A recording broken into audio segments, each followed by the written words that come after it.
Hey guys, I'm taking care of little things here and there, and I figured I need to share with you what all happened with this truck.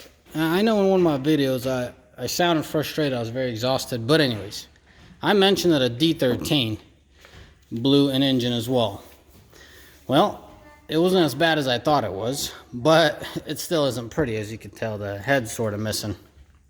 So what all happened is the truck started running rough. So we started chasing down little hints, and we chased them down so far that the head needed to come out.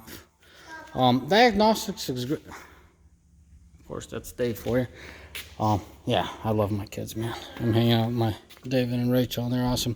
But back to the point here. Diagnostics are awesome and all. They showed the turbo being jacked up and the VGT part being messed up. This is a brand new turbo, by the way. And yeah, and that's what the guy told me. He's like, hey, it's a shot turbo for sure. Your vanes are sticking. I'm like, dude, 460,000 on that turbo. It's about time. You know, these things aren't very reliable. Nothing against wholesale, but these VG turbos aren't very well.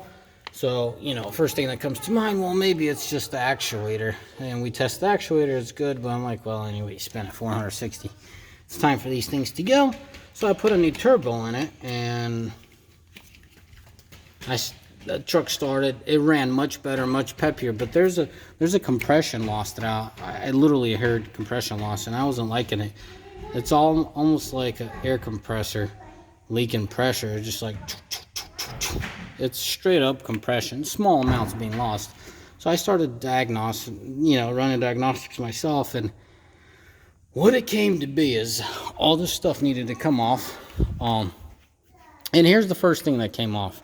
Yeah, injectors. You know, injectors are very, I want to say lucrative business, because it is an expensive business. But a lot of guys say injectors themselves might be leaking. So first thing I did is I inspected them carefully. And this is what you're looking for as far as compression. You want to see how that seating goes. I mean, you could tell these things sat real nice and clear. I mean, solid. There's no combustion being lost there or anything.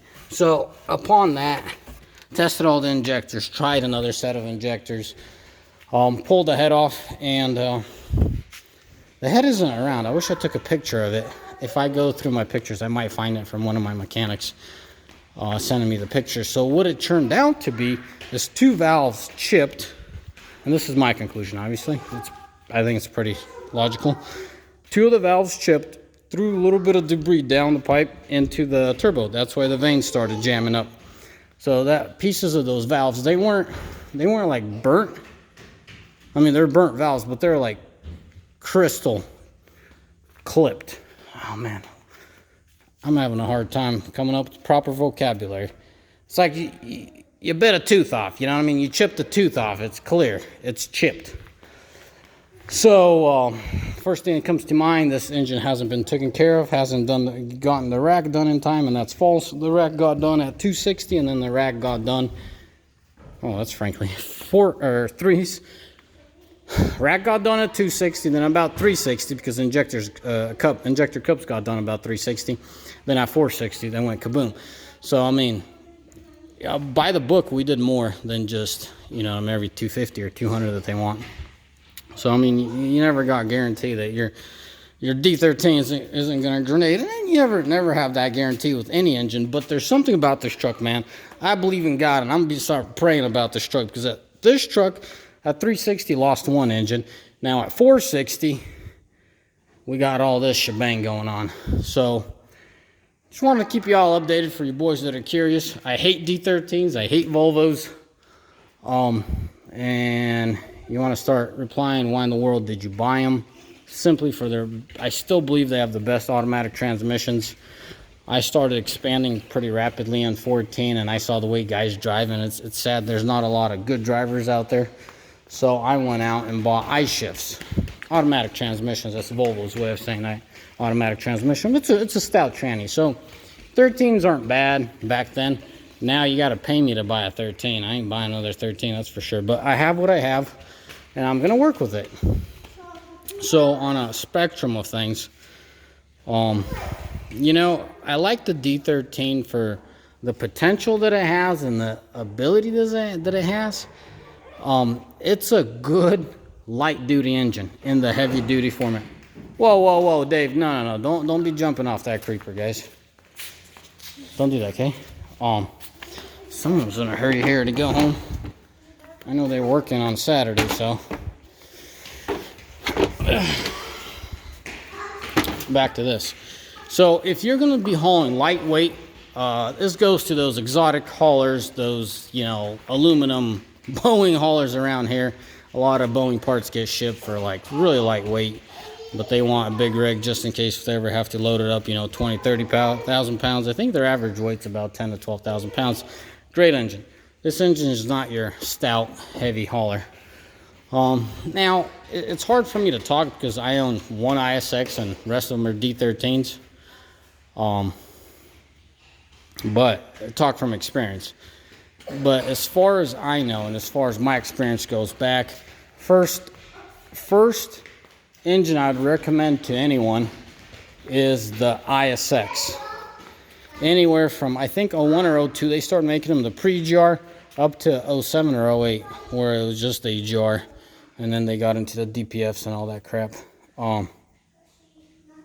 That would be probably my first choice. And that's for an average setup. When I mean average, it's the sweet middle, you know what I mean? It has enough power and it has enough fuel economy where they complement each other. Like if you want all power, balls out kind of deal, you go with the Caterpillar. Solid engine, but it really likes its fuel.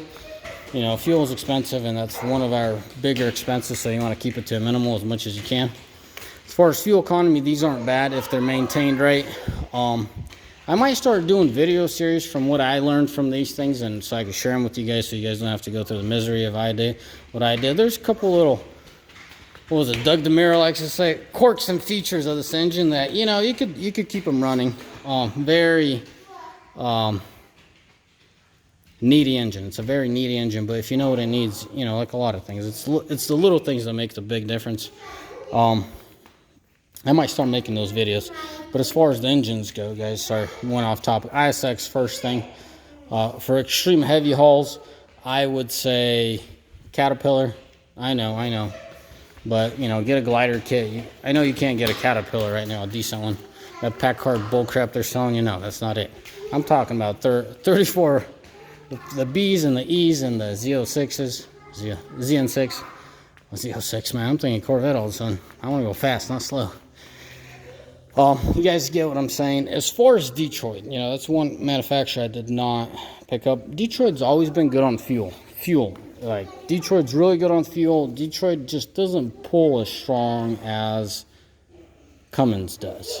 I mean, even their DD15, they're good engines, don't get me wrong. They're more efficient than these D13 Volvo engines, but they just don't have the pulling power, in my opinion, in my experience.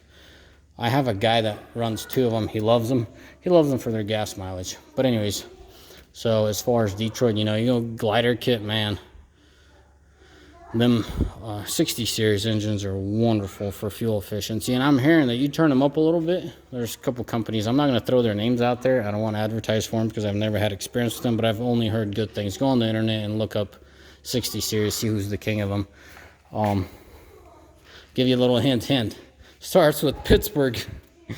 That's the name. That's the beginning of the name of the company. And you know, guys turn them up manifold turbos, and they're very happy with fuel efficiency and power at that point. But you are, you know, shortening out the resource of that engine. So as short as this video should have been, it turned out a little bit longer for me. I was gonna do a 3-minute video here, but just wanted to share with y'all. That's all there is to it. Something I started talking about injectors here. I didn't mention something that I wanted to. The D13 injectors, you know, they're about 350 to 400 bracket is what it seems like their lifespan is. Injector cups, so there's the copper ones, and your injector needs to be matched to it. Shoot, I don't want to get too dirty. It's hard to tell, but anyways, there's copper, the first generation, or copper, and then, hold on a sec. Is that stainless steel or is that copper injectors? I think the other one, you know, this might be the newer one. Missed it. I just bought brand new injectors. All this is going in, so that's why my video is very spontaneous. I know I've ripped one of these bags open right here. Shoot, let me get it out of the bag. Pretty much what I want to underline is the place. Hold on a second, let me put the camera down.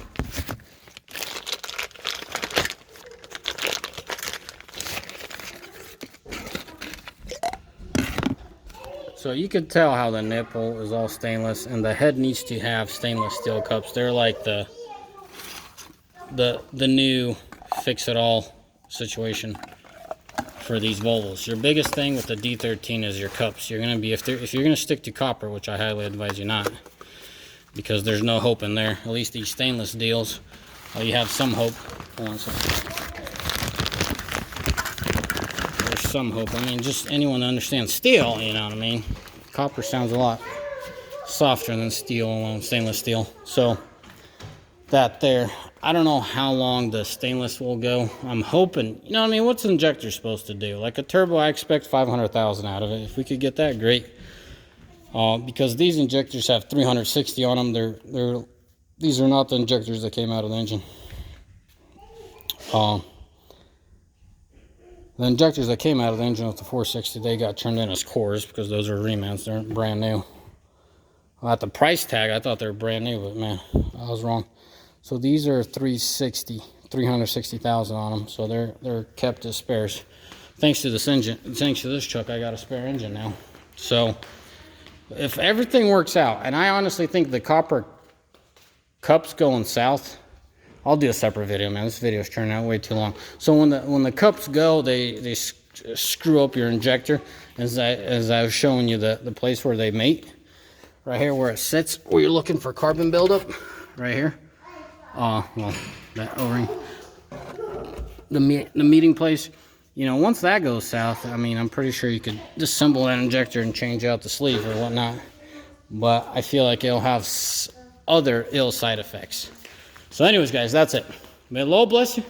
May y'all have a mighty fine day, and wish me luck with this truck. Hopefully this truck never breaks down again, because that was an expensive fix. I'll say it in the end how much it cost me. I'm a little over 15,000 on it right now, so I wanna get the thing up and running and tell you for sure what it took, and tell you, hey, it's done 2 trips, everything went well for it, you know. Of course, I got my best helper here. All right, boys. May the Lord bless you. May y'all have a mighty fine day. Ciao.